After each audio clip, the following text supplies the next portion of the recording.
अस्सलाम वालेकुम। काफ़ी अरसे के बाद आपसे आज मुखातिब हो रहा हूँ और बातचीत करने का मौका मिल रहा है।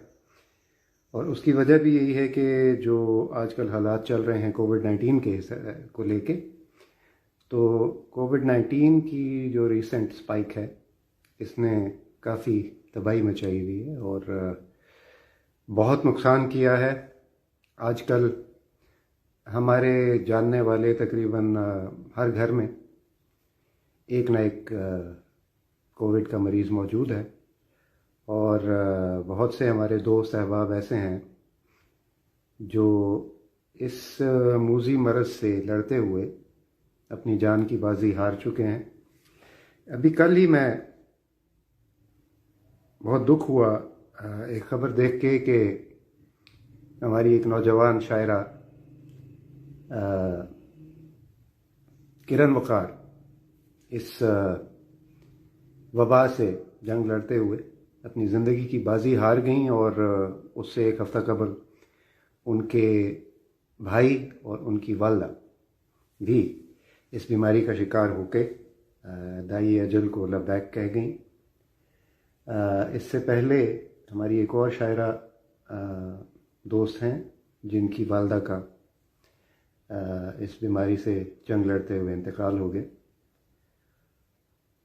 कुछ बातें ऐसी हैं जो रोज़े अज़ल से जारी हैं, अभी तक मौजूद हैं। कुछ हमारे दोस्त अहबाब ऐसे हैं जो अभी तक कोरोना की हकीकत को मानने से ही इनकारी हैं और उनका ये कहना है कि कोरोना हकीकत ही नहीं है, इसका कोई वजूद ही नहीं है। बहुत अफसोस भी होता है कि कुछ लोगों को एक बात समझाई जा रही हो और उनके इर्द गिर्द उनके चाहने वाले, उनके दोस्त अहबाब, उनके रिश्तेदार इस बीमारी का शिकार हो रहे हों और उससे बहुत से उनके चाहने वाले अपनी ज़िंदगी की बाजी भी हार जाएं और उसके बावजूद वो इस बीमारी की हकीकत के इनकारी ही रहें, इस बीमारी की हकीकत को तस्लीम करने से इनकारी रहे। तो बहुत सी चीज़ें ऐसी थीं। फिर दूसरी बात यह कि बहुत से दोस्त कोविड के बारे में जो हकीकतन फ़िक्रमंद हैं इस वबा से और इसकी प्रेजेंट सूरत हाल की वजह से, तो वो अपने कुछ सवालात भी पूछते रहते हैं और उनके जवाबात देना भी मेरे ख्याल में बहुत ज़रूरी है, जो कि मैं नहीं दे पा रहा था पिछले काफ़ी अरसे से। और उसकी 2-3 वजूहात हैं। एक वजह मेरी अपनी प्रोफेशनल जो मसरूफियात हैं उनकी वजह से मैं आप लोगों से मुखातिब नहीं हो पा रहा था। दूसरी वजह ये भी है कि पिछली दफ़ा जब मैं अपनी रेगुलर वीडियोस अपलोड कर रहा था, जब पिछले साल इन्हीं दिनों में, मार्च अप्रैल के दिनों में जब कोविड शुरू हुआ था पाकिस्तान में, उस वक्त कुछ दोस्तों ने इसके ऊपर जिस तरीके से रिएक्ट किया था, तो मैंने बेहतर यही समझा कि मुझे फ़िलहाल खामोश ही हो जाना चाहिए। लेकिन जो फिल वक्त सूरत हाल हमें दरपेश है उसमें खामोश रहना भी मेरे ख्याल में अपनी ज़िम्मेदारियों से जो है वो किनारा कशी के मुतरादिफ होगा।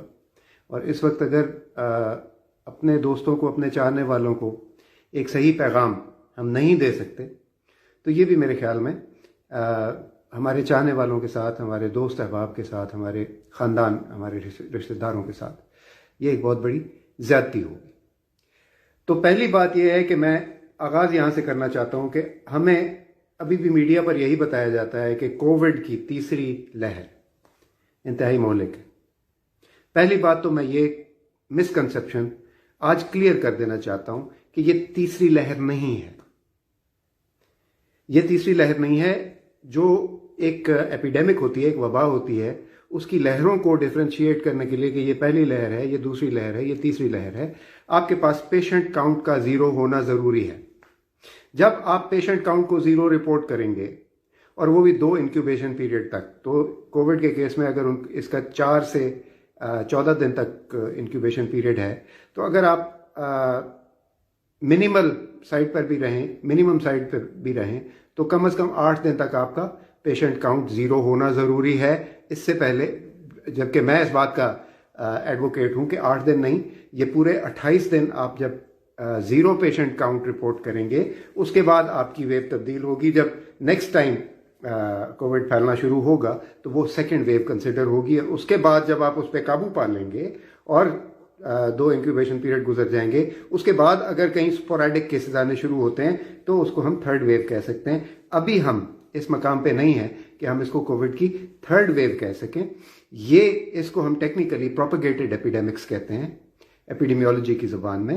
प्रोपेगेटेड एपिडेमिक का मतलब ही यही होता है कि ये चल रही है बैकग्राउंड में। जिस तरह आपका मोबाइल फोन यूज हो रहा होता है तो बैकग्राउंड में बहुत सी एप्लीकेशंस चल रही होती हैं। ये एक एपिडेमिक ऐसी है, पेंडेमिक एक एपिडेमिक ही होती है जो कि ग्लोबल हो जाती है, पूरी दुनिया में फैल जाती है। तो जब मैं एपिडेमिक कहूं या पेंडेमिक कहूं, उसका मकसद एक ही है। जब आप लोकलाइज जुबान में कहेंगे तो उसको एपिडेमिक कहेंगे, जब आप ग्लोबली लेंगे तो उसको आप पेंडेमिक कहेंगे। तो जब एपिडेमिक जो है वो चल रही होती है और उसके ऊपर आपके जो कंट्रोल मेजर्स हैं वो इफेक्ट नहीं कर रहे होते या इफेक्टिव मेजर्स नहीं होते, या आपने इतने मेजर्स लिए नहीं होते जो टेक्निकली उसको रोकने के लिए काफ़ी हों, तो उसको हम कहते हैं प्रोपेगेटेड एपिडेमिक। ये चलती रहेगी बैकग्राउंड में और ये एक ही वेव है जो शुरू से चल रही है। इसके स्पाइक्स आते रहते हैं। प्रोपेगेटेड एपिडेमिक्स में स्पाइक्स होते हैं। ये third spike of the first wave of Covid है जो हम अभी इन दिनों देख रहे हैं। पहली बात तो ये गलतफहमी दूर कर दीजिए कि कोरोना की तीसरी लहर नहीं है। ये पहली लहर की तीसरी स्पाइक है जो हम देख रहे हैं। दूसरी बात ये कि पिछले साल जब कोविड की पेंडेमिक शुरू हुई और पाकिस्तान पहुंची, तकरीबन 26 फरवरी था जब हमारे पास पहला केस आया था। और जो मैंने पहली वीडियो बनाई थी इस टॉपिक के ऊपर वो तकरीबन 22 मार्च थी, क्योंकि 23 मार्च की उसके बाद अगले दिन परेड कैंसिल हो गई थी, तो मुझे इसलिए डेट याद है।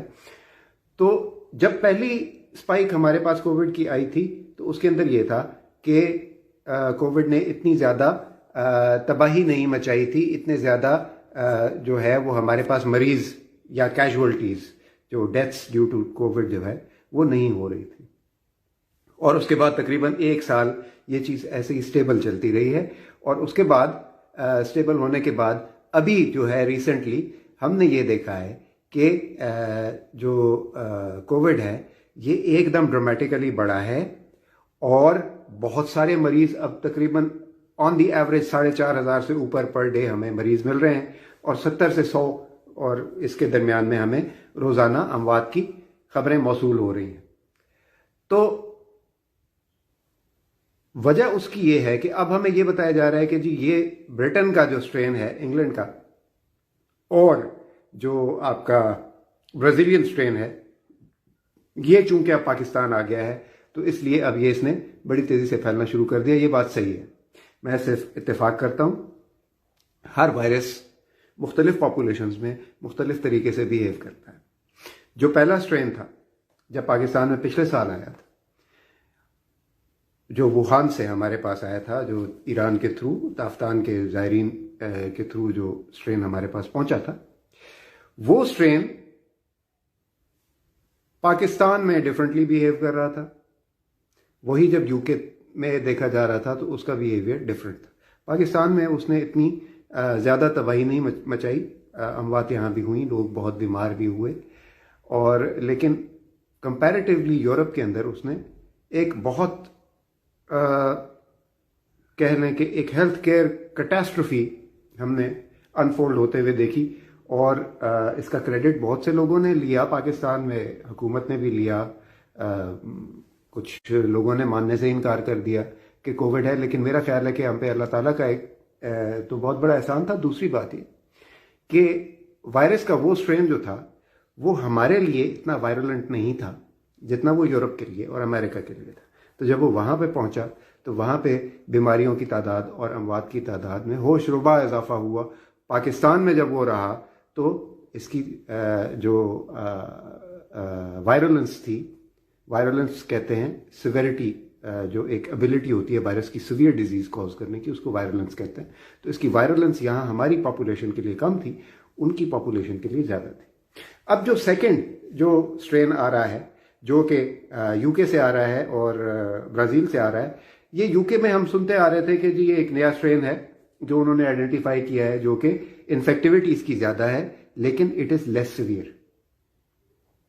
मैं उस वक्त भी कुछ एक्सपर्ट से मेरी जब बातचीत हो रही थी इस टॉपिक के ऊपर, तो मैंने उनसे भी कहा था कि it might be that severe for that specific population, लेकिन जो हमारी पॉपुलेशन के कैरेक्टरिस्टिक्स हैं, जब ये यहाँ पे पहुंचेगा तो वी कैन नॉट से कि ये स्ट्रेन जो है ये लेस वायरलेंट है या लेस डेंजरस स्ट्रेन है जो पहले स्ट्रेन से था, क्योंकि यूरोप में इसको उन्होंने ये कहा है कि ये पहले से कम वायरलेंट है, पहले से कम सिवियर डिजीज करता है, लेकिन इसकी कम्युनिकेबिलिटी ज्यादा है, ये लोगों को अफेक्ट ज्यादा करता है, जल्दी लग जाता है, जल्दी कम्युनिकेट होता है फ्रॉम पर्सन टू पर्सन, लेकिन इसकी जो इन्फेक्शन है ये सीवियर कम है। जो पहले था हमारे पास स्ट्रेन था वो यूरोप के लिए ज्यादा सीवियर था, ये कम सीवियर है। लेकिन जब ये पाकिस्तान पहुंचा है तो हम देख रहे हैं कि इसने आकर यहाँ पर वही आफत बपा कर दी है जो पहले वाले स्ट्रेन ने यूरोप और अमेरिका में की थी। आप इंडिया में देख लें, आप पाकिस्तान में देख लें, हमारी पॉपुलेशन इस नए स्ट्रेन से बहुत सीवियरली अफेक्ट हो रहे हैं। एक तो ये कि जो एज बैरियर था कि जी सिर्फ 60 एंड अप लोग जो हैं वो ज्यादा सफर कर रहे थे पुराने स्ट्रेन से, और जिनका इम्यून स्टेटस कम था या जो कोमॉर्बिड्स थे, जिनके अंदर डायबिटीज थी, हाइपरटेंशन थी, हार्ट प्रॉब्लम्स थे और बीमारियां थी, उनको ये ज्यादा जल्दी अफेक्ट कर रहा था। लेकिन अब जो नया स्ट्रेन पाकिस्तान में देखने को मिल रहा है, ये इसकी एज प्रेफरेंस बिल्कुल नहीं है, ये बच्चों में भी हो रहा है, जवान लोगों में भी हो रहा है। अभी जो मैंने आपको शुरू में मिसाल दी किरण वकार साहिबा की, जिनका कल ही इंतकाल हुआ कोविड से, शी वॉज 34, तो 34 साल की उम्र में इतनी सीवियर इन्फेक्शन, और वो भी और उनके भाई भी, जो यकीनन कुछ एज का फर्क होगा, ज्यादा नहीं होगा। तो ये अब इसकी एज प्रीडिस्पोजिशन जो है ये यंगर पॉपुलेशन में भी आ रही है, बच्चों में भी देखने को मिल रहा है, बच्चे भी इससे अफेक्ट हो रहे हैं, पॉजिटिव हो रहे हैं, सीवियर इन्फेक्शंस हो रही हैं बच्चों में भी, और हर एज के लोगों में ये जो कोविड है ये अब सीवियर इन्फेक्शन, सीरियस इन्फेक्शंस कर रहा है। इस वक्त एसओपीज पे अमल करने की, इस वक्त बचाव करने की सबसे ज्यादा जरूरत है, जो माजी के 1 साल में जितनी जरूरत थी हमें, उससे कहीं गुना ज्यादा अब हमें जरूरत है कि अब हम एसओपीज को ज्यादा विजिलेंटली फॉलो करें, हम मास्क का इस्तेमाल करें, हम सेफ डिस्टेंस रख के बात करें, हम जो है क्राउडेड प्लेसेस पे जाने से परहेज करें। अगर अब भी हुकूमत जो है वो अगर लॉकडाउन नहीं तो स्ट्रिक्ट एसओपीज की जो इन्फोर्समेंट है, अगर उसको वो इन्फोर्स कर सकते हैं, उसको फोर्सफुली लागू कर सकते हैं, तो that will be a blessing in disguise for our people, जो कि अब सफर कर रहे हैं। और अभी भी आप बाहर जाकर देख लें, मार्केटों में छोटे शहर जो हैं, बड़े शहरों को छोड़कर बड़े शहरों में, क्योंकि एडमिनिस्ट्रेशन का होल्ड ज्यादा होता है, छोटे शहरों में जाकर देख लें, इतवार बाजार अभी भी लगे हुए हैं, जुमा बाजार अभी भी लगे हुए हैं, मंडियां अभी भी चल रही हैं, लोग अभी भी क्राउड बना के जो है वो मूव कर रहे हैं। तो अभी तक हम लोग जो है हमने सबक सीखा नहीं है, पहली तो बात ये। तो मैं यहां पर ये रीइटरेट करना चाहता हूं कि SOPs are more important now than ever, क्योंकि ये स्ट्रेन जो है ये बहुत बुरी तरीके से हमारी पॉपुलेशन को अफेक्ट कर रहा है। बहुत अजीज हमारे जो दोस्त हैं और चाहने वाले हैं वो हमसे बिछड़ गए हैं इस रिसेंट स्पाइक के अंदर, तो इसको बहुत सीरियसली लेने की जरूरत है। और जो यूरोप से हमें जो फीडबैक्स मिल रहे थे कि ये इतनी सीवियर नहीं है जितनी पुरानी लहर थी, तो वो उनकी पॉपुलेशन के लिए मुझे लग रहा है कि नहीं है, उनकी पॉपुलेशन के लिए इतनी सीवियर नहीं थी जितनी पिछला स्ट्रेन था, लेकिन हमारी पॉपुलेशन के लिए ये स्ट्रेन पिछले स्ट्रेन से कहीं ज्यादा सीवियर साबित हो रहा है। और इसके लिए हमारी एक खुशकिस्मती ये है कि कोविड की वैक्सीन भी अब अवेलेबल हो चुकी है। हुकूमत भी अपने महदूद वसाइल के बावजूद जो है वो कोविड की वैक्सीन मंगा रही है और लोगों को लगनी शुरू हो गई। मैं लगवा चुका हूँ, मेरे भाई भी लगवा चुके हैं, वो भी डॉक्टर हैं, और हमने अपनी वालदा की भी लगवा ली। तो ये बात मैं इसलिए बता रहा हूँ क्योंकि आगे जो मैं आपसे डिस्कशन करना चाह रहा हूँ उसका इससे बड़ा गहरा ताल्लुक है। और गहरा ताल्लुक किस तरह है कि बाय द वे अगर आप इस डिस्कशन के दौरान सवाल पूछना चाहें तो पूछ सकते हैं। अभी तक मेरी स्क्रीन पर कोई सवाल आया नहीं है, तो मैं प्रिज्यूम यही कर रहा हूं कि आप अभी तक आपने सवाल किसी ने पूछा नहीं है। तो अगर आप पूछ रहे हैं और मुझे मौसूल नहीं हो रहे हैं तो मैं माजरत चाहता हूं, लेकिन अभी तक किसी ने सवाल पूछा नहीं है। अगर आपने नहीं पूछे हैं और आप कुछ पूछना चाहते हो तो इस डिस्कशन के दौरान पूछ सकते हैं। तो कोविड वैक्सीन जैसे ही मार्केट में आई, बल्कि अभी आई नहीं थी, अभी उस पर रिसर्च ही जारी थी, तो बहुत से कॉन्स्पिरेसी थ्योरीज जो हैं वो भी मार्केट में सर्कुलेट करने लगी।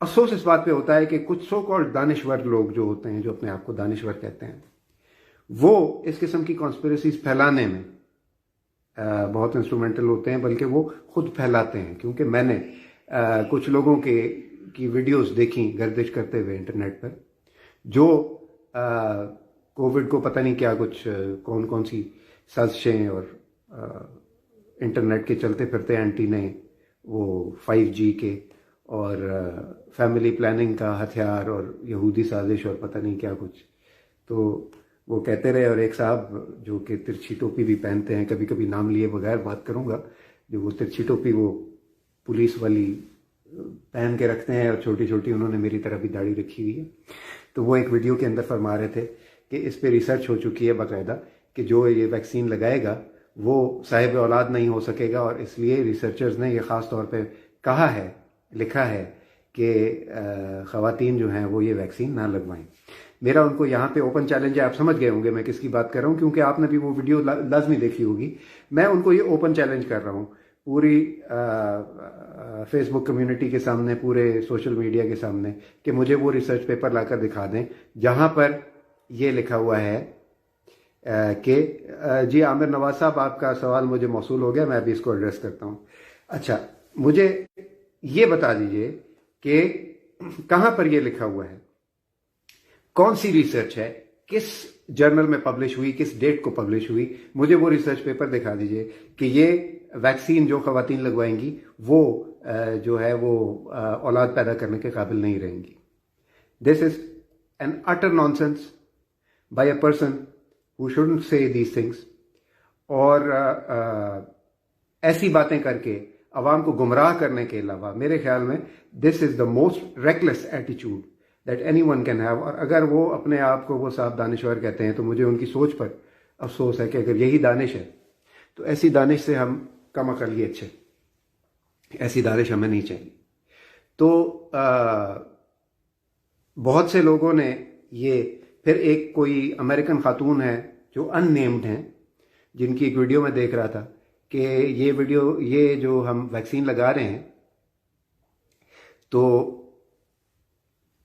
इस वैक्सीन के लगाने के बाद क्योंकि इसमें हैवी मेटल्स होते हैं माफी चाहता, हैवी मेटल्स होते हैं, इस वजह से जो इस वैक्सीन को लगाएगा वो चलता फिरता 5G का एंटेना बन जाएगा।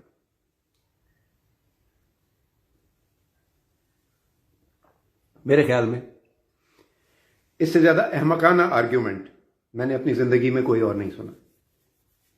यह साइंटिफिकली पॉसिबल ही नहीं है, ठीक है।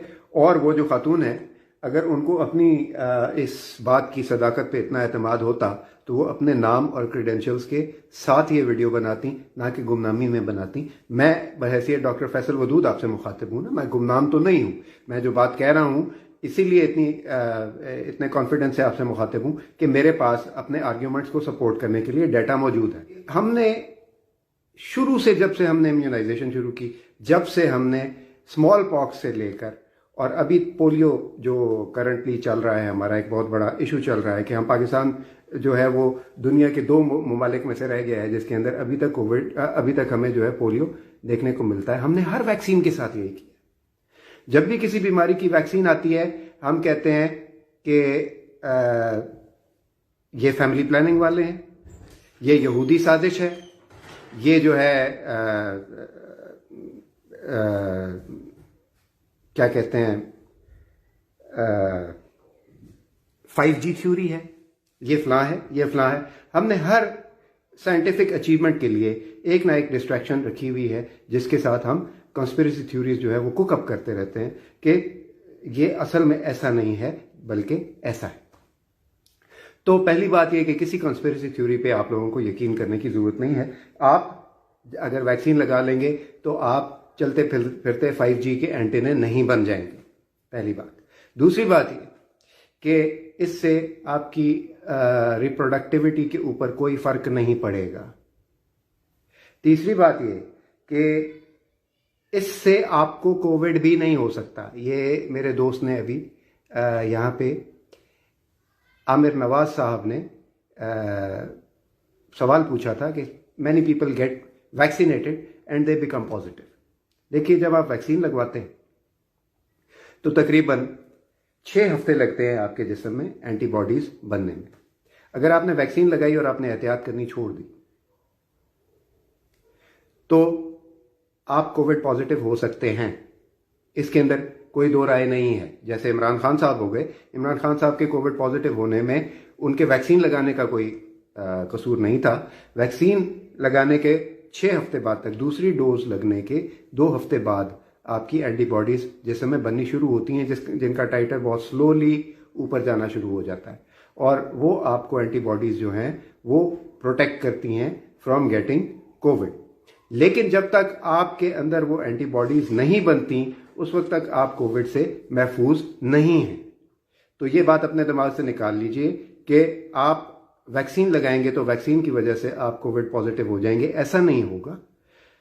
वैक्सीन लगाने के, दूसरी डोज लगाने के तकरीबन 2 से 3 हफ्ते बाद आपके जिस्म के अंदर एंटीबॉडीज बननी शुरू होंगी जो आपको कोविड से प्रोटेक्ट करेंगी। उससे पहले एंटीबॉडीज बनना जो है वो आपकी बॉडी के लिए एंटीबॉडी बनाना मुमकिन नहीं होगा। आपकी बॉडी को तकरीबन 6 हफ्ते का टाइम चाहिए होता है एंटीबॉडीज को प्रिपेयर करने के लिए।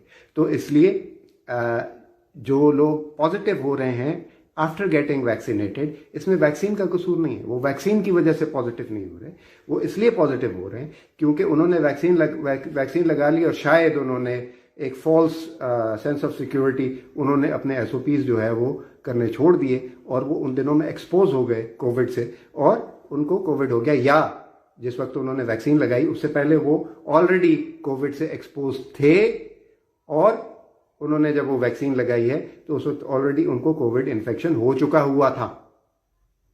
तो इसलिए इस इन्फेक्शन के होने से जो वैक्सीनेशन है उसका बराह रास्त कोई ताल्लुक नहीं। ये जो होती है ना वैक्सीन, ये एक इम्यूनिटी बूस्टर होता है जो हम आपको इंजेक्ट करते हैं। इसकी टेक्निकलिटीज में नहीं जाऊंगा, बहुत सी किस्में होती हैं, एक्टिव इम्यूनिटी, पैसिव इम्यूनिटी। जो हम आपको दे रहे हैं वैक्सीन वो एक्टिव इम्यूनिटी है। एक्टिव इम्यूनिटी में आइदर होल अटीन्यूएटेड चेंज्ड वायरस होता है जो आपके लिए नुकसानदेह नहीं होता, जो जिस्म में इंजेक्ट किया जाता है, या पार्ट ऑफ द वायरस होता है कोई इसका डीएनए का, कोई आरएनए का कंपोनेंट। ये आरएनए वायरस है तो आरएनए का कंपोनेंट, या उसकी प्रोटीन्स जो हैं, कैप्सुलर प्रोटीन्स हैं, स्पाइक प्रोटीन्स हैं, कोई इस किस्म का कंपोनेंट है जो आपके जिस्म में इंजेक्ट कर दिया जाता है। ये जो साइनोफार्म वैक्सीन हम आजकल लगवा रहे हैं, जो मैं भी लगवा चुका हूँ, उसके अंदर वायरस की प्रोटीन है जिसका एक पार्ट, जो स्पाइक प्रोटीन है, उसका एक पार्ट आपके जिस्म में इंजेक्ट किया जाता है और आपका जिस्म उस खास प्रोटीन के खिलाफ एंटीबॉडीज बनानी शुरू करता है। जब वायरस आपके अंदर दाखिल होगा और उसके ऊपर वो स्पाइक प्रोटीन लगी हुई होगी जिसके खिलाफ आपके जिस्म ने एंटीबॉडीज बना रखी हैं, तो वो जो एंटीबॉडीज हैं वो उस प्रोटीन को खा जाएंगी।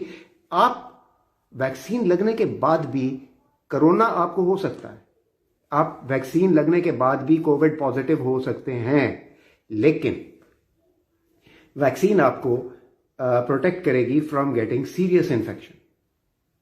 Vaccine will not protect you from being infected. आप फिर भी कोरोना आपको हो सकता है, लेकिन वो जो लंग्स में जिस जगह पर जाकर, जिन सेल्स पे स्पाइक प्रोटीन लगती है, अगर आप वैक्सीनेटेड होंगे वो वहां पर जाकर वायरस अटैच नहीं हो सकेगा, आपका जिस्म उसको खा जाएगा और आपको जो है सीरियस इन्फेक्शन होने के चांसेस बहुत कम रह जाएंगे। तो ये इसका मैकेनिज्म है जो आपकी वैक्सीनेशन है, उसका असल मैकेनिज्म ये है कि ये उस कंपोनेंट को जो जाके लंग्स में वायरस को अटैच करता है, जो आपके एस टाइप 2 रिसेप्टर्स के ऊपर, वो उस प्रोटीन को आपकी एंटीबॉडी जो जिस्म के अंदर वैक्सीन की वजह से बन गई है, उस प्रोटीन को वो एंटीबॉडी खा जाएगी वो वायरस आपके जिस्म के लिए डेंजरस नहीं रहेगा। तो इसको बिल्कुल ये मत समझें कि जी वैक्सीन करा ली तो आपको कोरोना नहीं होगा। कोरोना हो सकता है, कोरोना की शिद्दत नहीं होगी, ठीक है, इन थ्योरी ये बात। अब दूसरा सवाल ये है कि कल को कोई ऐसा स्ट्रेन आ जाता है जो कि इस वैक्सीन से रेजिस्टेंट है, आ सकता है, ठीक है। मैं ये नहीं कह रहा कि हमेशा के लिए आप प्रोटेक्ट हो जाएंगे और हर किस्म के स्ट्रेन से और हर बला से आप महफूज हो जाएंगे, ऐसी बात नहीं है। करंटली जो स्ट्रेन हमारे पास चल रहे हैं, जो हमारा चाइना वाला स्ट्रेन था वुहान स्ट्रेन, और जो ये अभी आया है यूके से, ब्राजील वाला अभी क्वेश्चनेबल है, उस पर रिसर्च जारी है, लेकिन यूके और चाइना के खिलाफ हम ये कह रहे हैं कि ये वैक्सीन्स इफेक्टिव हैं। तो इसलिए इन दोनों से ये हमें प्रोटेक्ट करेंगी। अगले जो स्ट्रेन जो खुदा न खास्ता बनेंगे और आएंगे, उनके लिए हम ये गारंटी नहीं दे सकते। बट दैट सेड, इसकी एग्जांपल हमारे पास मौजूद है कि जो फ्लू वैक्सीन है वो भी इसी किस्म का वायरस है जिसके खिलाफ फ्लू वैक्सीन हमें लगती है, और वो हर साल लगती है। उसकी वजह यह है कि हर साल वो वायरस जो है वो अपनी शक्ल तब्दील कर लेता है, एक नया स्ट्रेन आ जाता है, उस नए स्ट्रेन के लिए नई वैक्सीन बनानी पड़ती है, वो नई वैक्सीन हर साल लगानी पड़ेगी और वो आपको प्रोटेक्ट करेगी हर साल नए वेरिएंट से। लेकिन अभी जो हम जिस सिचुएशन से गुजर रहे हैं, ये एक इमरजेंसी सिचुएशन है, ये एक रेस अगेंस्ट टाइम है। अगर अभी हम इसके खिलाफ एक्शन नहीं लेते हैं, कोविड के खिलाफ, तो ये पता नहीं कितनी तबाही मचाएगा, कितने लोगों को मजीद हमसे छीन लेगा, और कितने लोग जो है वो इसका शिकार होंगे जिनको शिकार होने से बचाया जा सकता है। तो फिल वक्त जो स्ट्रेन्स मौजूद हैं, इनके खिलाफ ये वैक्सीन, अभी तक जो स्टडीज आई हैं उनमें बताया जा रहा है कि ये वैक्सीन इफेक्टिव है। इसकी आपको प्रोटेक्शन तकरीबन 1 साल कह रहे हैं, रिसर्च ये बता रही है कि 1 साल तक तकरीबन आपको ये वैक्सीन प्रोटेक्ट करेगी। उस दौरान जितने नए स्ट्रेन्स बनेंगे, वैक्सीन के ऊपर काम जारी है, और जो नए स्ट्रेन्स बनेंगे उनके खिलाफ नई नई वैक्सीन्स भी बनती रहेंगी, अप्रूव भी होती रहेंगी। अभी फिलहाल चूंकि हम एक वॉर फुटेज पर हैं, एक इमरजेंसी सिचुएशन पे हैं, तो जो चीज़ अवेलेबल है वो आपको लगा लेनी चाहिए बाय ऑल मीन्स, ठीक है। तो मेरा ख्याल है कि आपका ये सवाल जो है कि लोग जो लगा रहे हैं और पॉजिटिव हो रहे हैं, आपका सवाल मैंने तसल्ली बख्श आंसर कर दिया होगा। इमरान हसन साहब कह रहे हैं कि वैक्सीन नहीं लगा रहे, कॉल करो तो उठाते नहीं हैं, 15 दिन से ऊपर हो गए हैं, स्टिल नो रिस्पॉन्स। अच्छा, आप उनको 1166 पर कॉल कर सकते हैं वीकडेज में, क्योंकि एक दिन मैंने कॉल की थी तो उन्होंने कॉल मेरी उठाई थी, और मैं अपनी वालदा के लिए पूछना चाह रहा था डेट, तो उन्होंने मेरी कॉल उठाई थी और मुझसे बात की थी। आप वीकडेज में और वर्किंग आवर्स में 9 to 5 उनको कॉल भी कर सकते हैं। और जहाँ तक मेरी मालूमात है, आजकल वो डेट जो है वो सेकेंड डोज के लिए दे रहे हैं, फर्स्ट डोज के लिए नहीं दे रहे। तो लेकिन फिर भी आप जो है उनसे कंफर्म कर लें कॉल करके कि आपकी फर्स्ट डोज कब है, और या तो आपको डेट दे देंगे वो, या आपको बता देंगे कि डेट की ज़रूरत नहीं है, आप जाके अपनी फर्स्ट डोज लगवा सकते हैं। लेकिन फिर वही बात कहूँगा कि इससे डरने की बिल्कुल ज़रूरत नहीं है। कुछ लोग कहते हैं जी इसके साइड इफ़ेक्ट्स बड़े होते हैं, जैसे अभी मेरे दोस्त ने सवाल पूछा कि जी बहुत से लोग हैं जो कि कोविड पॉजिटिव हो जाते हैं और उन्होंने वैक्सीन लगाई है, तो ऐसा क्यों है। मैं आपको ये बता दूं कि कम से कम मैंने, मेरे भाई ने और मेरी वालदा ने, जिनकी उम्र अब तकरीबन 75 प्लस है, तो जब हम तीनों ने वैक्सीन लगाई तो हमें तो कोई साइड इफ़ेक्ट फील नहीं हुआ, ना बुखार हुआ, ना जिस्म में दर्द हुआ, ना कोई और अनटूवर्ड इफेक्ट देखने को मिला। तो हमें कोई ऐसा साइड इफ़ेक्ट देखने को नहीं मिला अल्हम्दुलिल्लाह। जितने मरीज़ जिनको मैं जानता हूँ, मेरे जानने वाले जितने लोग हैं जिन्होंने लगवाई है, कुछ डॉक्टर्स हैं, कुछ ऐसे हैं जो कि हमारे बुजुर्ग हैं, जो हमसे सीनियर्स हैं, वो एज ब्रैकेट में आते हैं, तो उन लोगों ने जितने लोगों ने वैक्सीन लगाई है अल्हम्दुलिल्लाह अभी तक किसी ने कोई मेजर साइड इफ़ेक्ट जो है वो रिपोर्ट नहीं किया। जो मुझे साइड इफ़ेक्ट सुनने को मिले हैं वो ये है कि जी जहाँ पे इंजेक्शन लगाया है वो बाजू अकड़ जाता है तो उसमें दर्द होता है, तो इतना तो होता है, इतना तो आप जो है वो क्या कहते हैं पैरासिटामोल का इंजेक्शन लगवा लेंगे या कोई और इंजेक्शन लगवा लेंगे, तो उससे भी आपका बाजू एक आध दिन के लिए अकड़ जाएगा और थोड़ा सा दर्द होगा, क्योंकि मसल के अंदर एक दवा जब इंजेक्ट की जाती है तो आपकी बॉडी थोड़ा सा उसके अगेंस्ट रिस्पॉन्स शो करती है। लेकिन कोई मेजर साइड इफेक्ट देखने को नहीं मिला है, ना कोई ऐसा एनाफाइलैक्सिस देखने को मिला है, ना कोई जो है कोई इस किस्म की चीज़ें हैं जिनसे घबराया जाए, तो आपने घबराना नहीं है। और आपने जो है अगर आप उस एज ब्रैकेट में आते हैं तो आप फौरी तौर पर वैक्सीन लगवा लें। ज़िंदगी दोबारा नहीं मिलती, ज़िंदगी एक बार मिलेगी, और इस ज़िंदगी से जो अभी अपने आप को वैक्सीनेट नहीं करवा रहे हैं, मेरा ये मानना है कि वो अपनी ज़िंदगी से खामखा खेलने की कोशिश कर रहे हैं। तो अपनी ज़िंदगी से मत खेलिए, और अगर आप उस एज ब्रैकेट में आते हैं जिसकी वैक्सीनेशन हो रही है तो फौरी तौर पर वैक्सीन लगवा लीजिए, और सोचिए बाद में। पहले वैक्सीन लगवा लें, फिर सोचेंगे कि क्या होगा। अभी सिचुएशन ये है कि अभी हमने इस मूजी मरज़ का मुकाबला करना है, इस मूजी मरज़ से हमने अपने आप को महफूज बनाना है। साथ साथ मैं अपनी चाय भी पीता रहूँगा ताकि ये ठंडी ना हो जाए और मुझे बाद में शरबत पीना पड़े या खुद दोबारा बनानी पड़े। तो बहरहाल अब एक बात हमने ये डिस्कस कर ली कि ये थर्ड वेव नहीं है, ये अभी तक हमारी फर्स्ट वेव की थर्ड स्पाइक चल रही है। दूसरी बात हमने ये डिस्कस कर ली कि आप जो है वैक्सीन लगा के एंटीने नहीं बन जाएंगे, आप इंसान ही रहेंगे। आप में से कोई किसी के फ़ोन के सिग्नल पास होने शुरू नहीं होंगे, ठीक है। आपके कानों में किसी की क्रॉस टॉक की आवाज़ नहीं गूंजनी शुरू होगी, ठीक है। और आप किसी के क्या नाम है सिक्योरिटी नेटवर्क के अंदर पेनिट्रेट नहीं कर सकेंगे वैक्सीन लगवा के। ये सब बातें टोटली रबिश, इन पे बिल्कुल भी एतबार करने की ज़रूरत नहीं है। साइंटिफिकली किसी के पास प्रूफ हो, मेरा चैलेंज है आज पूरी दुनिया को सोशल मीडिया से कि मेरे सामने ले आइए, ठीक है। इन बातों से घबराने की कोई ज़रूरत नहीं। फिर हमने ये डिस्कस किया कि वो लोग जो कोविड की वैक्सीन लगवा लेते हैं और फिर वो रिपोर्ट करते हैं कि जी हम कोविड पॉजिटिव हो गए हैं, तो वो भी मैंने आपको बता दिया कि वो कोविड पॉजिटिव क्यों हो जाते हैं। मोस्ट प्रोबेबली क्योंकि वो जिस वक्त उन्होंने वैक्सीन लगाई है वो ऑलरेडी एक्सपोज थे, और उस एक्सपोजर की वजह से उन्होंने पॉजिटिव होना था, और वो जो है उससे वैक्सीन का बराह रास्त कोई ताल्लुक नहीं है, और वैक्सीन की वजह से वो पॉजिटिव नहीं हुए। फिर मैंने आपको ये समझाने की कोशिश की एक लेमैन टर्म्स के अंदर कि ये वैक्सीन काम कैसे करती है, कि ये वैक्सीन जो है ये जिंदा वायरस नहीं है जो हम आपको दे रहे हों। हम आपको वायरस का एक कंपोनेंट, जो वो कंपोनेंट है जो कि वो प्रोटीन है जो जिसके साथ ये वायरस जाके अटैच होता है आपके लंग्स के अंदर और तबाही और बर्बादी फैला देता है। हमने ये करना है कि उस प्रोटीन के अगेंस्ट हमने एक एंटीबॉडी आपके जिस्म में पैदा करनी है, जो जब वो वायरस आपके जिस्म में एंटर होगा, वैक्सीन लगने के बावजूद भी होगा, लेकिन जब वो आपके जिस्म में एंटर होगा तो वो प्रोटीन जो आपके जिस्म में तबाही फैला देती है उस वायरस को लंग्स के साथ अटैच करके, वो उसके खिलाफ आपके जिस्म के अंदर एंटीबॉडी मौजूद होगी और वो उस प्रोटीन को खा जाएगी।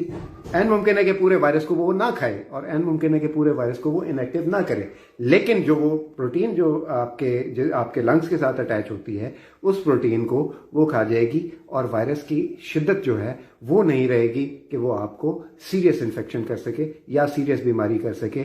इसलिए ये वैक्सीन कारामद है, ठीक है। इसलिए आपको ये वैक्सीन लगा लेनी चाहिए। दूसरी बात यह कि इसका आपकी रिप्रोडक्टिविटी के साथ, आपकी औलाद पैदा करने की कैपेसिटी के साथ इसका कोई किसी किस्म का ताल्लुक नहीं है। ये हम पोलियो वैक्सीन के बारे में भी कहते रहे, लेकिन बचपन में पोलियो वैक्सीन मैंने भी पी होगी, आपने भी पी होगी, हम में से बेशतर लोगों ने पी होगी।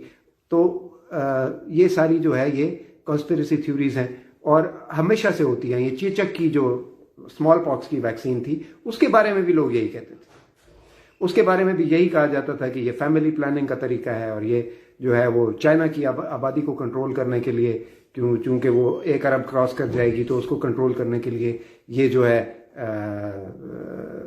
वैक्सीन का ड्रामा रचाया गया है। और ये आज ये नई बातें नहीं हैं।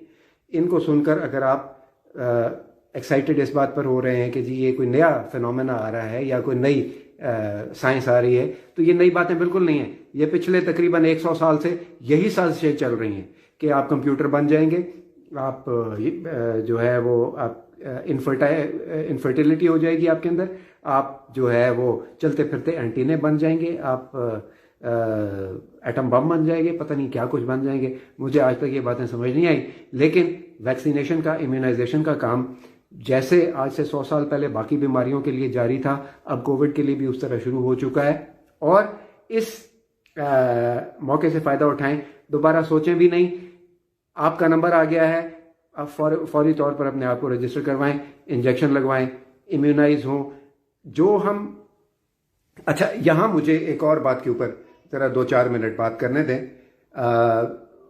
वो बात यह है कि एक कॉन्सेप्ट हम कहते हैं, हमें बताया जाता है कोविड के दिनों में, ये कॉन्सेप्ट जो है ये ज़्यादा मशहूर हो गया, एकदम इसको मशहूर कर दिया गया कि जी we are going towards herd immunity. Herd immunity वो होती है जब आपकी 80%, 70% से ज़्यादा पॉपुलेशन जो है वो एक बीमारी से बार बार एक्सपोज हो जाती है, और उस बीमारी की आपको सीरियस इन्फेक्शन, सीरियस बीमारी करने की कैपेसिटी बार बार के मल्टीपल एक्सपोजर की वजह से कम हो जाती है। लेकिन उसके लिए बहुत बाज़ बुनियादी शराइत मौजूद हैं कि एक तो ये कि उस बीमारी का इलाज ना हो, दूसरी ये कि 80% आपकी या 70%, मुख्तलिफ बुक्स हैं, मुख्तलिफ रेफरेंसेज हैं, कुछ 70% कहते हैं, कुछ 80% कहते हैं, तो 70% आबादी आपकी उससे एक्सपोज ना हो चुकी हो, वो बीमारी आपके 70% लोगों को अफेक्ट ना कर चुकी हो। और तीसरी बात है कि उसके लिए वैक्सीन अवेलेबल। तो जब वैक्सीन अवेलेबल होती है तो वैक्सीन अवेलेबल करने का बुनियादी मकसद यही होता है कि this is a step towards herd immunity. We are one step closer to herd immunity. लेकिन वैक्सीन बनने से हर्ड इम्यूनिटी नहीं आती, वैक्सीन लगने से हर्ड इम्यूनिटी आती।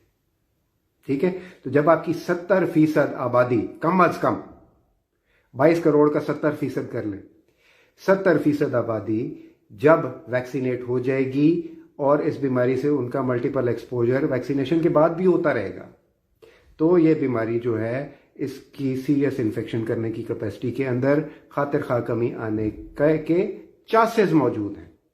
और उस वक्त जो है हम ये दावा कर सकते हैं कि हमने कोविड के खिलाफ हर्ड इम्यूनिटी अचीव कर ली। उससे पहले आपको जो बंदा कहता है कि जी हर्ड इम्यूनिटी अचीव करने के लिए वैक्सीन लगवाना जरूरी नहीं है, हर्ड इम्यूनिटी वैसे भी अचीव हो सकती है, वो आपके साथ जुल्म कर रहा है, आपको गुमराह कर रहा है। हर चीज़ का एक तरीका होता है, हर साइंस एक तरीके से चलती है, ये हर बंदे के समझने की बातें नहीं है। अगर हर बंदे को ये इस पूरी टेक्नोलॉजी और इस पूरी साइंस के बारे में हर बात का पता होता, तो हम लोग जो सारी उम्र मेडिकल कॉलेजेस में और उसके बाद पोस्ट ग्रेजुएशंस में और उसके बाद स्पेशलाइजेशंस में फिर लोगों को पढ़ाने में, तो हमारा तो सारा मकसद ही ख़त्म हो जाता। हम लोगों का मकसद क्या है? वो एक बुनियादी वो होता है ना, आइडेंटिटी क्राइसिस के, who am I, why am I in this world. तो अगर सारे डॉक्टर होते तो हम लोगों का फ़ायदा क्या होता? हम लोगों के पैदा होने का मकसद क्या होता? तो इसलिए जो लोग आपको गुमराह करते हैं उनकी बातों को बिल्कुल ना सुने। ये जो आपकी जो वैक्सीन है, this is very much essential for combatting कोविड-19, और इसको लाइटली बिल्कुल मत लें। ये जो आपको लोग गुमराह करते हैं कंस्पिरेसी थ्योरीज फैला के, they don't know anything about science. इनमें बहुत से ऐसे हैं जिनका मेडिकल तो क्या, जिन्होंने अपने मैट्रिकुलेशन में भी साइंस नहीं पढ़ी होगी। तो बराए मेहरबानी इन लोगों की बातें सुनने से पहले उन लोगों की बातें सुन लीजिए जो लेजिट बातें कर रहे हैं, जो आपको लेजिटिमेट साइंटिफिक प्रूफ के साथ बात करते हैं, वो आपको बात सही कह रहे हैं। तो इसके साथ हमने बात ये भी की कि जो इसके साइड इफ़ेक्ट्स हैं वो क्या हैं। साइड इफ़ेक्ट्स इसके माइनर हैं। आप जब वैक्सीन लगवाएंगे तो हो सकता है कि जिस बाजू पे आपने वैक्सीन लगाई है उस पर थोड़ा सा दर्द होगा, थोड़ा सा बाजू के अंदर अकड़ाव या थोड़ी सी सख्ती फील होगी।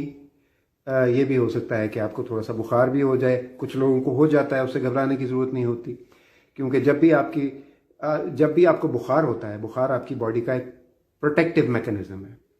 इसका मतलब ये है कि आपकी बॉडी के अंदर कोई भी फॉरेन चीज़ गई है, जो वैक्सीन है वो भी तो एक फॉरेन चीज़ है ना, एक फॉरेन सब्सटेंस है जो हम आपके जिस्म में इंजेक्ट करते हैं, तो आपकी बॉडी का बुखार करना इस बात का सबूत है कि कोई आपकी बॉडी के अंदर फॉरेन चीज़ इंजेक्ट की गई है या किसी तरीके से दाखिल हुई है। जैसे वायरस दाखिल होता है तो भी बुखार होता है, बैक्टीरिया दाखिल होगा तो भी बुखार होगा।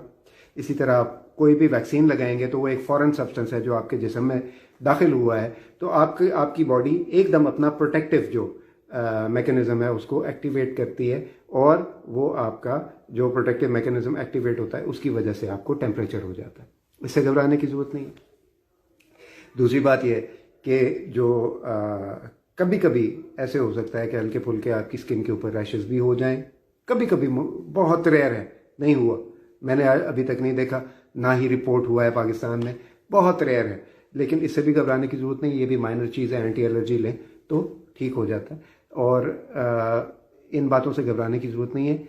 और बिल्कुल पूरी तसल्ली के साथ जाके अपने आप को इम्यूनाइज कराइए, वैक्सीन लगवाइए अपने नंबर के मुताबिक। दूसरा, लोग हम एक और सवाल ये पूछते हैं कि कौन सी वैक्सीन, अब तो रशिया वाली भी अवेलेबल हो गई है, हो सकता है कि एस्ट्राजेनिका भी आ जाए इंडिया से, और जो पाकिस्तान के पास साइनोफार्म लग रही है वो तो चाइना से आई हुई है। कौन सी बेहतर है? हम वेट क्यों ना कर लें, कल को हो सकता है हमारे पास फाइजर भी अवेलेबल हो जाए तो हम फाइजर लगवा लेंगे, सिर्फ नाम पे ना जाएं। मुझसे अगर आप मशवरा पूछेंगे as a specialist in community medicine, मुझसे अगर आप मशवरा पूछेंगे तो मेरी राय में इस वक्त जो साइनोफार्म वैक्सीन जो हमें अवेलेबल है गवर्नमेंट की तरफ से, वो हमारे लिए बेहतरीन चॉइस है। और इसकी वजह यह है कि साइनोफार्म के जो क्लिनिकल ट्रायल्स हैं ये पाकिस्तान में हुए हैं, हमारी पॉपुलेशन पर ये वैक्सीन ट्राइड एंड टेस्टेड है। इसके हमारी पॉपुलेशन के ऊपर, जैसे मैंने अभी आपको एक्सप्लेन किया ना कि वायरस का स्ट्रेन है, एक स्ट्रेन जो हमारे पास कम डिस्ट्रक्टिव था, जिसने हमारे पास बहुत कम नुकसान किया, वही स्ट्रेन जब यूके पहुंचा, वही स्ट्रेन जब यूएसए पहुंचा तो वहां इसने तबाही मचा दी। और एक स्ट्रेन जो हमें ये बताया गया, यूके की अथॉरिटीज़ ने ये बताया कि जी ज़्यादा कम्युनिकेबल है यूके वाला स्ट्रेन, लेकिन कम डेंजरस है, उसने यहाँ आकर तबाही बर्बादी बचा दी है, जिसने वहाँ पे इतनी तबाही नहीं की। वहाँ अब हालात जो है वो कोरोना के बेहतर होने शुरू हो गए, हमारे पास जो है वो वर्ड्स की तरफ जाने शुरू हो गए। तो इसी तरीके से जो वैक्सीन है, it will not behave the same way in different populations. हमारे पास जो वैक्सीन लगी है, जो हमें जिसके ऊपर ट्रायल्स हुए हैं, that has been tried and tested to be safe in our population.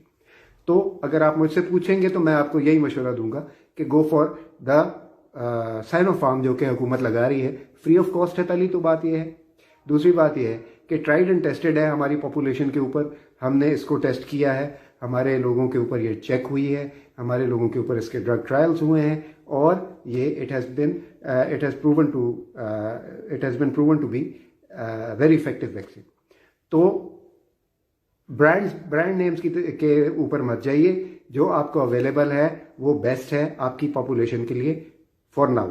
जिस वक्त वो वैक्सीन यहाँ पर आएंगी, जिस वक्त वो लगनी शुरू होंगी और आम लोग उनको लगानी शुरू करेंगे, उस वक्त उनका सेफ्टी प्रोफाइल हमारे सामने आना शुरू होगा कि हमारी पॉपुलेशन के लिए वो किस कदर बेज़रर हैं और किस कदर सेफ हैं लगने के लिए। इस वक्त जो सबसे सेफ जो वैक्सीन जो है, जिसका क्लिनिकल डेटा हमारे पास मौजूद है, वो साइनोफार्म है।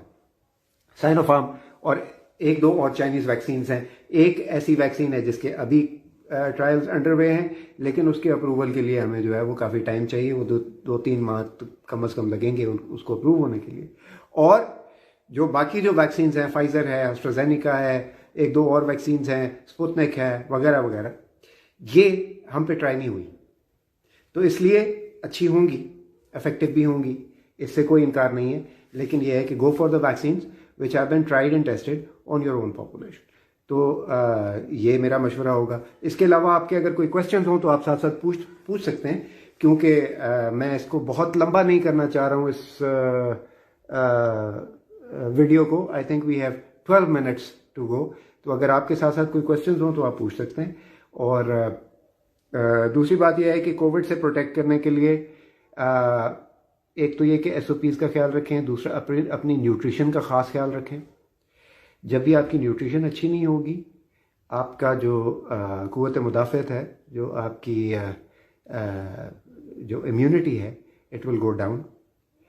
अपनी इम्यूनिटी को आपने बढ़ा के रखना है। विटामिन सी एक ऐसी चीज़ है, और विटामिन डी, ये दो चीज़ें, विटामिन सी एंड डी, ये ऐसी चीज़ें हैं जो आपको प्रोटेक्ट करती हैं। They give you a very good protection against any type of infection. और उसके साथ साथ वायरल इन्फेक्शंस में ख़ास तौर पे जिंक, तो जिंक का रोल जो है वो एज अ प्रिवेंटिव एजेंट बहुत अच्छा है। अगर आपके जिंक के बॉडी के रिजर्व्स जो हैं वो दे आर गुड, तो जिंक के अंदर जो है वो एंटीवायरल प्रॉपर्टीज़ पाई जाती हैं जो कि इसको फाइट करने में काफ़ी मदद देती हैं, कोविड को और भी वायरल इन्फेक्शंस को। तो इसलिए ये तीन चीज़ें जो हैं, विटामिन सी, विटामिन डी और जिंक, ये आजकल हर बंदे को, स्पेशली उनको जो 40 ईयर्स एंड अबव हैं, तो उनको ये लाजमी सप्लीमेंटेशन लेनी चाहिए ताकि उनकी जो इम्यूनिटी है वो बूस्टअप रहे और कोविड आपको ज़्यादा नुकसान ना पहुंचाए। लेकिन इसके साथ साथ आपको अपनी इम्यूनाइजेशन करवानी, अपनी वैक्सीनेशन करवानी बेहद ज़रूरी है। I cannot stress more on this. ये आप ये समझ लें कि लाइफ सेवर है हमारे लिए इस वक्त, ठीक है, क्योंकि you only get to live once.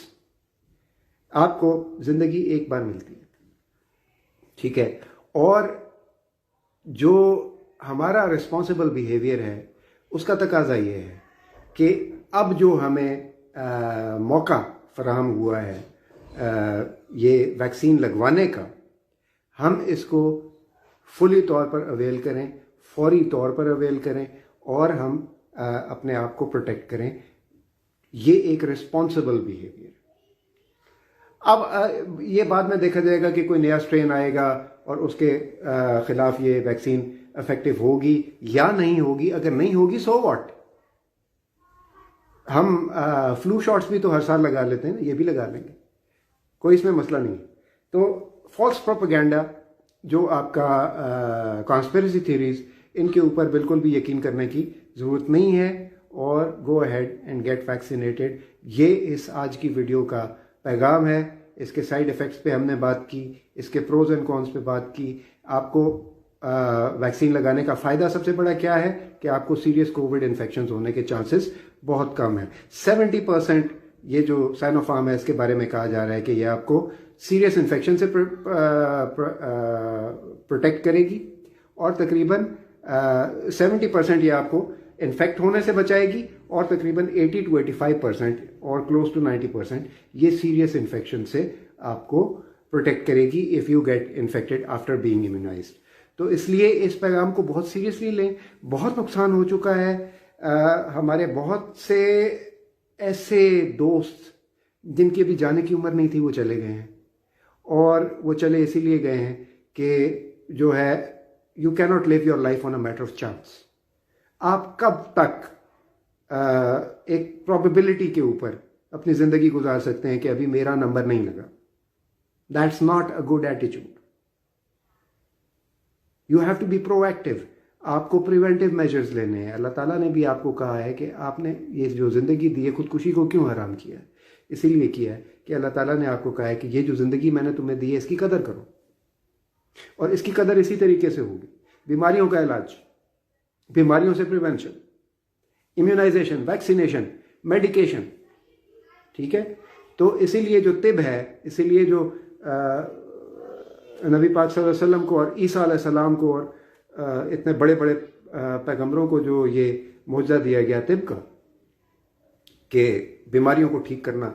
ईसा अलैहि सलाम जो है वो कोढ़ के मरीज़ को हाथ लगाते थे तो वो शिफायाब हो जाते थे, मुर्दों को ज़िंदा कर दिया करते थे अल्लाह ताला के हुक्म से। तो तिब जो है वो अल्लाह ताला ने हमें हुक्म दिया है कि जो है ज़िंदगी वो मैंने आपको एक नेमत दी है और इसकी हिफाजत करना आप पे फ़र्ज़ है। तो अगर हम अपना बिहेवियर जो है उसको एक रिस्पॉन्सिबल बिहेवियर बना लेंगे तो हम इस बीमारी को बहुत अच्छे तरीके से फाइट कर सकते हैं। ये वायरस उस वक्त तक ही डेंजरस है जब तक हमारी अक्सर पॉपुलेशन 70% से ऊपर पॉपुलेशन जो है वो इसके खिलाफ वैक्सीन नहीं लगवा लेती। और जब हम वैक्सीन लगवा लेंगे तो इस वायरस की, ख़ास तौर पर ये जो स्ट्रेन अभी चल रहे हैं, इनकी इन्फेक्टिविटी में खातिर खा कमी होगी, ठीक है। ये बात जो हमारी माजी की जो तारीख है मेडिकल की, वो हमें ये बताती है कि ऐसे ही होना है और इसकी इन्फेक्टिविटी में, इसकी सिवेरिटी के अंदर बहुत कमी आएगी। और जो आने वाले स्ट्रेन्स हैं उनके लिए भी वैक्सीन डेवलप होती रहेगी, तो ये पीरियोडिकली आपको इसके बूस्टर शॉट्स लेने पड़ेंगे। जो मेरी अकल में बात आती है कि it will play out like this, कि पीरियोडिकली आपको इसके बूस्टर शॉट्स लेने पड़ेंगे और जो नए स्ट्रेन्स आते रहेंगे उसके लिए नई वैक्सीन भी बनती रहेंगी। हो सकता है कि फ्लू वैक्सीन की तरह आपको साल में एक दफ़ा ये वैक्सीन लगानी पड़ जाए। बार बार रिपीट कर रहा हूँ अपनी बात को, बार बार रिपीट कर रहा हूँ, I can not repeat this enough how important it is to get vaccinated. अभी 50 वालों का ब्रैकेट चल रहा है। ईद के बाद सुनने में आ रहा है कि गवर्नमेंट जो है ये ओपन फॉर ऑल कर रही है। Every person above 18 years old can go and get immunized, go and get his vaccine after Eid। तो अगर नहीं भी होगा, अगर सबके लिए ओपन फॉर ऑल नहीं भी करेंगे, तो कम से कम 40 का ब्रैकेट ईद के बाद फौरी बाद शुरू हो जाएगा। 40s वाले जो हैं वो वैक्सीन लगवा सकते हैं और उसके बाद 30 वालों का उससे अगले महीने नंबर आएगा। लेकिन कल मैं सुन रहा था न्यूज़ में कि ईद के फौरी बाद ओपन फॉर ऑल करने जा रहे हैं और हर बंदे की एक्सेस में होगी vaccine which will be free of cost, और ये आप लगा सकते हैं। और आगे चल के स्पेशली वो लोग जो फ्रीक्वेंटली इंटरनेशनल ट्रैवल्स करते रहते हैं उनके लिए तो ये मैंडेटरी हो जानी है कि आप ट्रैवल नहीं कर सकेंगे उसके बगैर। आपके पासपोर्ट के ऊपर ये इन्फॉर्मेशन फीड हो जानी है कि यू बिन वैक्सीनेटेड फॉर कोविड-19, तो आप सेफली ट्रैवल कर सकते हैं। तो एक रिस्पॉन्सिबल सिटीजन की हैसियत से अपना फर्ज समझिए। और जैसे जैसे आपका ब्रैकेट आ रहा है, मैं इस वक्त फिलहाल उन लोगों से स्पेसिफिकली और जनरली तमाम लोगों से मुखातिब हूँ, लेकिन उन लोगों से स्पेसिफिकली मुखातिब हूँ जो इस एज ब्रैकेट में आ रहे हैं, 60s के, अब 50s के एज ब्रैकेट में आ रहे हैं। तो वो लोग इस बात को डिले ना करें। मेरी अपनी फ्रेंड लिस्ट में इतने लोग हैं जो अभी भी डबल माइंडेड हैं और रोज़ाना मुझे दो चार क्वेरीज आती हैं, क्वेश्चंस आते हैं कि डॉक्टर साहब हम क्या करें। तो मैं उनको इंडिविजुअली तो ये सारी बातें बताता रहता हूँ, लेकिन आज मैंने सोचा कि आज मैं एक video after a long time कर लूँ, क्योंकि जब मैं वीडियो करता हूँ तो उस पर बड़े हॉस्टाइल किस्म के कमेंट्स भी आने शुरू हो जाते हैं कि शायद मैं पैनिक फैला रहा हूँ, क्या कर रहा हूँ पता नहीं, आई डोंट नो। तो लेकिन मकसद मेरा ये है कि जो एक्यूरेट इन्फॉर्मेशन है आप तक पहुँचाऊँ। और वो पुलिस की टोपी वाले साहब जो हैं, जो आपको गुमराह कर रहे हैं अपने वीडियोस के ज़रिए, उस वीडियो को मैं टोटली डिसमिस कर रहा हूँ। और बिल्कुल वो कोई ऐसी रिसर्च नहीं है, वो उनकी खुद साख्ता रिसर्च है। और वो जो खातून, जो अमेरिकन खातून अपना नाम बताए बगैर क्लेम कर रही हैं कि आप चलते फिरते एंटीने बन जाएंगे, तो मेरा ख्याल में वो अकेली एंटीना बनी है और उनके अलावा कोई नहीं बना अभी तक दुनिया में, क्योंकि मेरे पास इस किस्म की कोई इत्तला नहीं है। ठीक है। अब अगर आपका मेरे ख्याल में फ़िलहाल कोई और क्वेश्चन नहीं है तो हमें 1 घंटा भी एग्जैक्टली हो गया है। आपसे इजाज़त चाहता हूँ। कोशिश करूँगा कि अगर फिर कोई बहुत ज़्यादा हॉस्टाइल कमेंट्स ना आने शुरू हो गए तो कोशिश ये करूँगा कि अगले हफ्ते फिर एक वीडियो बनाऊँ और आपको फिर कन्विंस करूँ, और उसको ज़्यादा इंटरैक्टिव इस तरीके से रखेंगे कि आप लोग अपने क्वेश्चंस मुझसे पूछिए इम्यूनाइजेशन के बारे में, वैक्सीनेशन के बारे में, कोविड के बारे में और इससे बचाव कैसे हो सकता है, इसके बारे में आप क्वेश्चंस पूछिए। तो एक इंटरैक्टिव सेशन करेंगे जिसमें मैं आपके सवालों के जवाब दूँ। मुझे मज़ा आता है जब आप लोग क्वेश्चंस पूछते हैं लाइव वीडियो के दौरान और मुझे उसका जवाब देने का मौका मिलता है। तो अपना बहुत ख्याल रखिएगा। और वो लोग जिन्होंने ये वीडियो शुरू से नहीं देखी, ये अभी जिस वक्त प्रोसेस हो जाएगी तो इसको दोबारा शुरू से भी ज़रूर देखिएगा। बहुत सी बातें इसमें ऐसी हैं जो मिसकंसेप्शंस हैं, जो आपको मिसगाइड किया जा रहा है, और उनको देखें, अपना माइंड साफ करें। अपने घर में जो बुज़ुर्ग हैं, जो 50-60 से ऊपर के हैं, उनको वैक्सीन लगवाएं। मैंने अपनी वालदा को लगवाई, उनको वैक्सीन लगवाएं। इससे बिल्कुल मत डरें, कुछ नहीं होता। ये एक बहुत ही जानलेवा मरज़ है और हमारे पास इस वक्त अल्लाह ताला की मेहरबानी से इससे बचाव की एक बेहतरीन सूरत, एक बेहतरीन हथियार मौजूद है। तो उसका फ़ायदा उठाएं और पहली फुर्सत में अपने बुज़ुर्गों को रजिस्टर करें। अगर आप ख़ुद 50 से ऊपर हैं तो ख़ुद को रजिस्टर करें, अपने दोस्त अहबाब को कन्विंस करें, उनको रजिस्टर करवाएं। और